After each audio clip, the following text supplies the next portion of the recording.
everybody. Thank you so much for coming this morning. A very warm welcome back to the IPIA Big Breakfast, and may the 4th be with you. It is amazing to have you here as we continue pushing to stimulate economic activity for our industry. It really is all about making new connections and expanding your business network. So remember, when we go back to the diner after the presentation in about 10 minutes, keep moving around the tables, meeting new people. No one's going to be offended. If you see someone you want to have a chat with, double click on that table and over you go. Now, my name is Brendan Perring, and I am the General Manager of the Independent Print Industries Association that hosts this event. Now, before I welcome Sophie Grender of MarketReach to the Freshly Juiced stage, I just want to thank our incredible sponsor, Fujifilm, who has enabled us to make this session free for you to attend.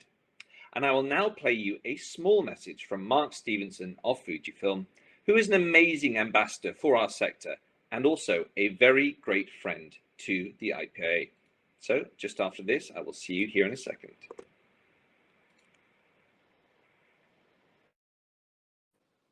There we go, back.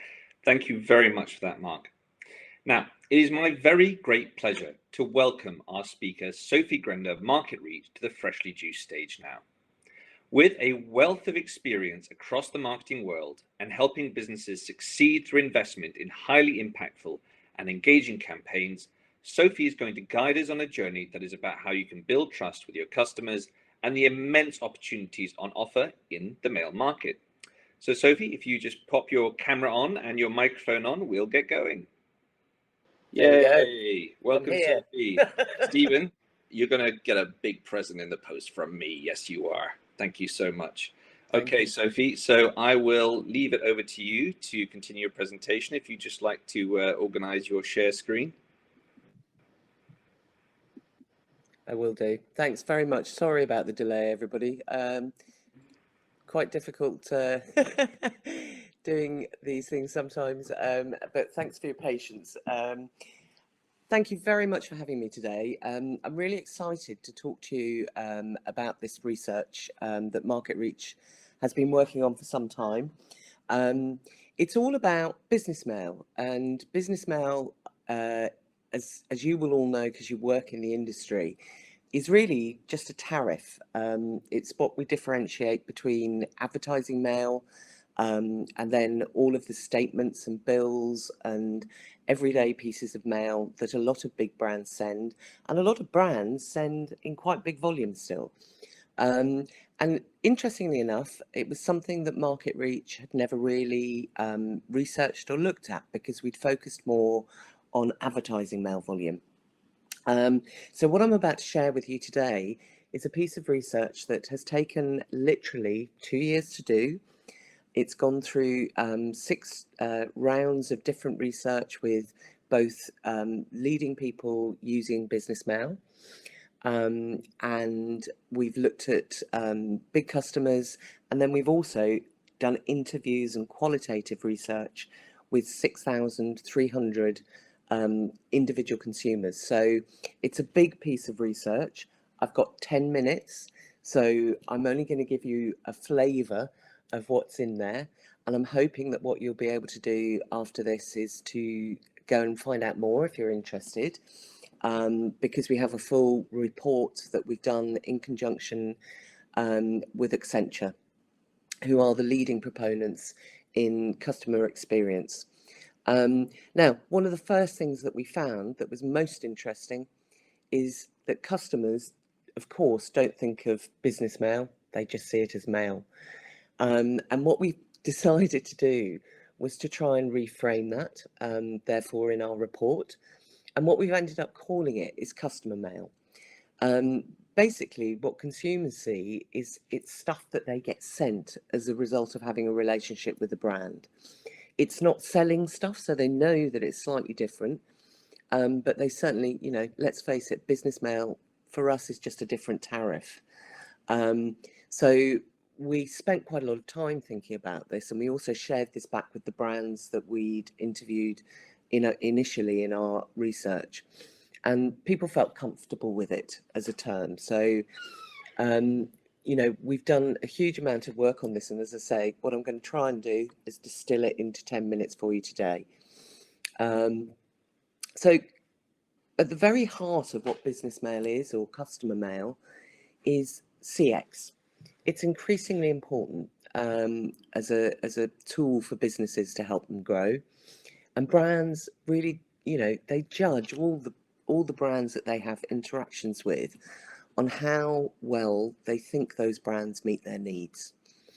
And most of the companies that Gartner have surveyed, and they're obviously leading, a leading organisation who deal with this kind of research, is 89% of companies said that it's the new competitive battlefield for them.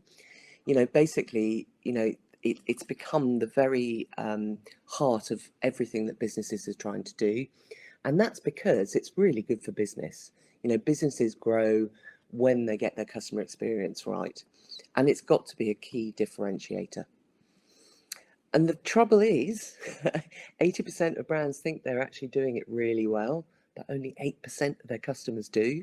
So that's a real disparity in terms of what the perception is from consumers and what businesses think they're actually achieving.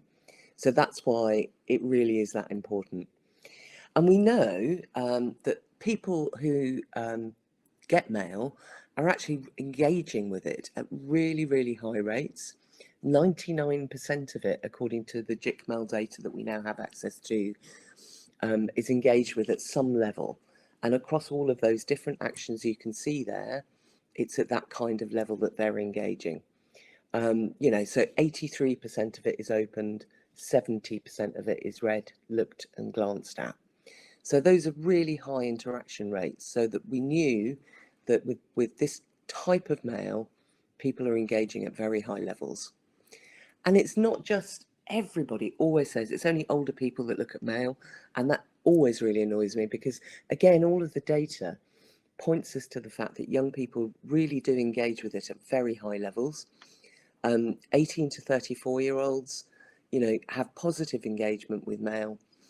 85% of them open it, 65% of them store it.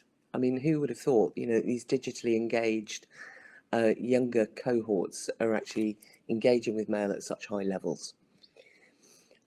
And trust for mail is incredibly high, ranging from 60% through to 82% for hospital appointments. So across all of the sectors that we looked at in a lot of detail. So, for example, if you work in any of these sectors or have clients in these sectors and you want to find out more, we've got more detailed research in all of these that we can share with you. Mail is more trusted than digital because it feels more private and secure, and you're much less likely to think it is any form of scam as compared to obviously when you get email. And I think that's increasingly important as we've seen the rise of scams during the pandemic have really increased across the board. And it signifies importance. So if a brand sends you something, it's more likely to be something I've got to do. I pay careful attention to it, so it's twice the level of digital, and people do miss a lot in their digital lives. Now, the other interesting thing that we found was that people really do want choice. They don't want to be pushed into a route that the brand wants to move them into. I think it's really interesting that 67% of people say that, too many companies expect me to download an app. You've got so many now in your daily life. How many can you have on your phone? It gets to a point where you go, I just can't download another. And I think, you can see that people don't want companies to be asking them to be paying for paper communications either. And I think something that, two sides in our industry has obviously been working very hard to prove is that actually people really do believe that paper is pretty sustainable. They're used to recycling it. It's one of the most, people believe, 77% of them believe that paper is one of the most recycled products in the world. It's renewable and sustainable, and it's, harvested carefully. A little bit more work to do probably on that area, but I think, it's evident that people understand that it can be recycled and is sustainable. And then finally, just to sort of say the full report in all its glory, it went live yesterday. So you guys are getting a really early snapshot. If you want to go straight to the link, you can just scan that QR code on the screen there, and that should take you directly to the report. We have full sector reports available as well. They're not contained within the report that you can see there, but we can, if you contact someone from marketreach, if you don't have a contact, by all means get in touch with me. We can point you in the right direction and make sure that you've got all of that research that you can share. And I hope that's been interesting. I'm obviously going to hang around. If you want to ask questions and come tap me on the shoulder, please feel free to do so. And I'm so sorry for the technical delay. Hopefully that was of interest. Many thanks. Wonderful. Thank you very much for sharing those fascinating insights with us today, Sophie. That was really excellent, and I'm sure everyone can take a lot away from it. Now, a quick reminder for everyone, if you want to experience IPA networking in person, please do come and join us on May 20th at Gaucho in Birmingham for our IPA networking lunch. It is going to be 3 fabulous courses of top-class NOSH. There will be around 100 fellow professionals from across the print industry supply chain, and it will be a fantastic way for you to meet new customers and generate new revenue. And for all those printers out there, a great way to meet print buyers. So we genuinely only have 15 tickets left for it. So head to the link in the chat that I've just put in there, or the IPA website to grab yours. So if you have any questions for Sophie or would just like to connect with her, you can do so back on the floor in a moment for more networking.